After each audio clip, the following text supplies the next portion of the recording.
The auctioneer couldn't wait to get rid of them. 600 watermelons filled wooden bins across the back corner of the produce warehouse. Some had soft spots. Some were misshapen. Most were simply too ripe for grocery stores. The buyers walked past without slowing down. Nobody wanted truckloads of fruit that wouldn't survive another week. The auctioneer raised his voice. 600 overripe watermelons. Silence. Anybody? Nothing. He sighed. $30? Still nothing. Margaret Hale quietly raised her bidder's card. I'll take them. The auctioneer looked almost relieved. Sold. Several produce buyers turned around. One laughed. Another shook his head. What are you planning to do? Margaret smiled. Feed them. The man frowned. To who? My goats. Laughter echoed through the warehouse. One farmer leaned against a pallet of pumpkins. Goats don't eat 600 watermelons. Margaret smiled again. They might. Nobody believed her. They assumed she had made an expensive mistake. Margaret simply arranged delivery. The Hale farm sat along the rolling foothills where rocky pasture made goats more practical than cattle. For nearly 20 years Margaret had raised registered boar and Spanish cross goats. Not the largest herd. Not the smallest. Just enough to support the family comfortably. Her grandfather Samuel always believed goats taught patience better than any other livestock. One scorching August afternoon when Margaret was 15, they watched the herd browse thorn bushes nobody else wanted. Samuel smiled. People think goats only survive poor land. Margaret looked up. Don't they? They survive because they waste almost nothing. Silence. They find value where other animals walk away. Years later, Margaret often remembered that lesson, especially during drought years. The previous summer had been brutal. Little rain.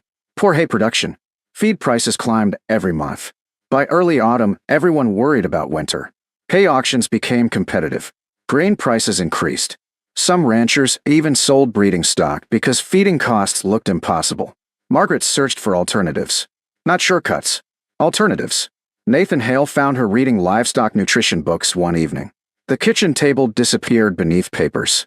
Research articles. Feed analyses. Old extension bulletins. Nathan smiled. You're planning something. Margaret looked up. What makes you think that? The books. Silence. The books. They always mean trouble. She laughed softly. Hopefully useful trouble. One university study caught her attention. Goats could safely consume watermelon flesh and rinds as part of a balanced diet. High moisture. Natural sugars. Vitamins. Not complete nutrition, but valuable supplemental feed. Especially when preserved correctly. Margaret closed the book. Interesting. Very interesting. The produce auction happened 3 days later. Back at the farm, truckloads of watermelons rolled into the equipment yard.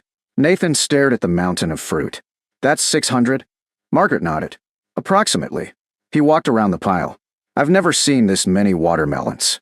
Neither have I. Silence. Now what? Margaret picked up an axe. We start cutting. The work lasted nearly a week. Every watermelon was inspected. Bad fruit discarded. Good fruit chopped. The flesh mixed with chopped hay. The rinds crushed. Everything packed into silage bags and covered carefully. Nathan wiped sweat from his forehead. This is a lot of work. Margaret nodded. So is making hay. The veterinarian stopped by during vaccinations. He stared at rows of sealed feed bags. What have you got there? Margaret smiled. Winter feed. He looked puzzled. Watermelons and hay. The veterinarian examined the mixture. Interesting. Fermented properly. Balanced with roughage. He finally smiled. This might actually work. Nathan grinned. That's encouraging. The veterinarian shrugged. I've seen stranger things. Word spread quickly. Naturally. By Saturday morning, everyone at the diner knew about the watermelon mountain. Dale Harper nearly spilled his coffee laughing. She bought what? Rick smiled. 600 watermelons. For goats. Apparently. Several farmers joined the conversation. How much did she pay? $30. The laughter grew louder. One rancher shook his head. Guess goats will be eating fruit salad all winter. Margaret walked inside carrying feed receipts. Dale waved her over. Morning. Morning. He grinned. So. She smiled. So. How are your watermelon goats? They're still goats. More laughter. Dale shook his head. You'll have to tell us how this ends. I will. Autumn passed. Margaret stored the fermented feed beside stacked hay. She never intended to replace hay completely. Only stretch it. Every feeding combined grass hay with carefully measured watermelon silage. The goats accepted it immediately. Actually, They loved it. Nathan noticed first. They're cleaning every feeder. Margaret nodded. I noticed. Normally goats sorted through hay, leaving stems behind. Not now. Almost nothing remained. Feed waste dropped dramatically. The veterinarian returned 6 weeks later. He examined body condition scores, checked rumen health, measured weights. Finally, he smiled. They're holding condition beautifully. Margaret looked relieved. So far. So far. Early winter arrived colder than expected. Heavy snow covered the hills. Neighboring producers started purchasing emergency hay. Prices climbed even higher. Dale visited during December. He watched Margaret feeding the herd. The goats eagerly crowded around the mixed ration. What exactly are they eating? Margaret handed him a handful. Fermented hay, watermelon pieces, crushed rinds. He looked skeptical. They actually like this? One curious doe reached over and stole the sample from his hand. Margaret smiled.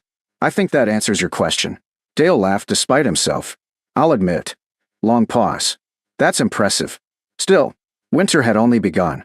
January brought freezing temperatures that lasted nearly 3 weeks. Snow-buried pasture. Ice-covered water troughs every morning. Everyone worried. Feed disappeared quickly across the county. Several producers sold goats early rather than risk shortages. Margaret stayed calm. Her feed inventory looked different. Rows of watermelon silage bags still waited beside the barn. Nathan checked supplies one evening. We've used far less hay. Margaret nodded. Almost 30% less. He looked surprised. Seriously? She smiled. The numbers don't lie. February tested every livestock producer. The county extension office organized an emergency meeting about winter feeding. Hay supplies continued shrinking. Replacement bales cost nearly double the previous year's prices. Afterward, several ranchers gathered outside. Dale stood with folded arms. So, Rick looked over. What? Margaret still hasn't bought emergency hay. Silence.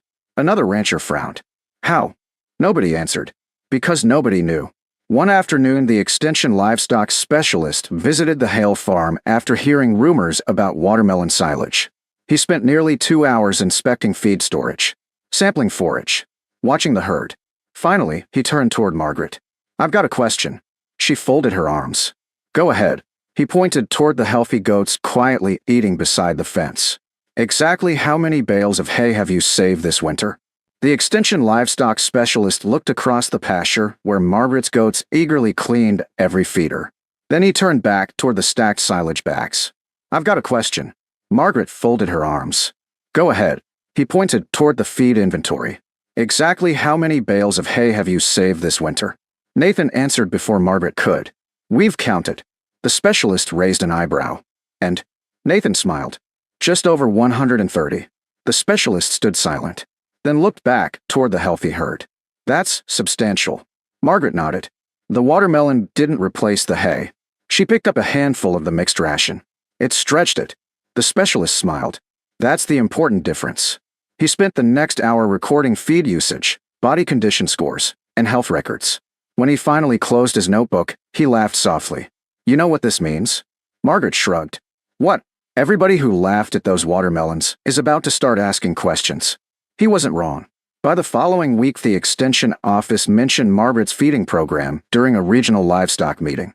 Not as a miracle, not as a cure-all, simply as an example of reducing feed waste with careful planning. Word spread quickly. Several neighboring goat producers drove to Margaret's farm. Not to criticize, to learn. Dale Harper climbed out of his truck carrying a notebook. Margaret smiled. Morning. Dale laughed. I never thought I'd say this. What? I'm here to look at your watermelons. Nathan couldn't help smiling. They're mostly inside feed bags now. Dale followed them into the feed shed. Margaret explained everything. The fruit wasn't dumped directly into feeders. It had been sorted carefully. Spoiled fruit discarded. Good fruit chopped and mixed with chopped hay. Packed tightly. Fermented properly. Fed only as part of a balanced ration. The visitors asked dozens of questions. How much per goat? How often? Did it upset digestion? What about mold? Margaret answered each one honestly. She never exaggerated. There isn't one secret. Silence. Only careful management. One rancher looked disappointed. I thought there'd be an easier answer. Margaret smiled. There usually isn't. By early March, winter still refused to leave. Snow remained deep. Hay prices climbed even higher. Several producers who laughed at Margaret's purchase months earlier now faced difficult choices. Some reduced herd size. Others borrowed money for emergency feed. Margaret's goats continued eating calmly. Their body condition remained excellent. The veterinarian returned for spring health checks. He walked slowly through the herd, examined does nearing kidding season, checked weight records, compared them with the previous year. Finally, he smiled. They're entering spring stronger than last year. Nathan looked surprised. Even after this winter? The veterinarian nodded. Especially after this winter. Margaret looked relieved. So the feeding program worked? He laughed. I'd say it worked. Then kidding season began. Everyone watched closely. Healthy does usually produce healthy kids. Still, winter sometimes revealed hidden problems. The first doe delivered healthy twins. Then another. Then triplets. The births continued smoothly. Strong kids stood quickly. Nursed immediately. Played within hours. Nathan checked the records after 3 weeks. He walked into the farmhouse carrying the notebook. You've got to see this. Margaret looked up. What? We've lost fewer kids than ever. She studied the pages carefully. He was right. The kidding season was shaping up to be the best in the farm's history. One afternoon, the extension specialist returned with 2 university researchers. Not because they doubted Margaret. Because they wanted documentation. For several hours they inspected feed storage, measured nutritional samples, interviewed Margaret, observed the herd. One researcher knelt beside a healthy doe nursing twins, then smiled. This isn't really a watermelon story. Margaret looked puzzled. What do you mean? The researcher stood. It's a resource management story. Silence. You saw feed where everyone else saw waste. The other researcher nodded. And you understood its limitations. He pointed toward the hay barn. You never stopped feeding forage. Margaret smiled. No, you supplemented it. Exactly. That distinction became the focus of their report. Several weeks later, the university published a case study describing how inexpensive produce waste, handled correctly, could reduce winter feeding costs without sacrificing herd condition. Agricultural magazines quickly picked up the story. One headline read, "Goat farmer cuts winter hay use with surplus watermelons." Another simply said, "When waste becomes feed." Suddenly phone calls arrived daily. Goat producers, sheep farmers, extension agents, produce warehouses. Everyone asked the same question. What else can be used? Margaret always answered carefully. Only what's safe. She refused to recommend shortcuts. Every alternative feed required proper research. Every ration required balance. Samuel would have expected nothing less. One spring morning, the produce auction manager visited the farm. He climbed out of his truck smiling. "I owe you an apology." Margaret laughed. "For what? I thought you were completely crazy." Nathan grinned. So did everyone. The manager looked toward the healthy herd. "I've been throwing away surplus produce for 20 years. Long pause. I never imagined some of it could become livestock feed." Margaret smiled. Neither did most people. The auction manager handed her a folder. "We've started separating usable produce from spoiled produce." She looked surprised. "Really?" He nodded.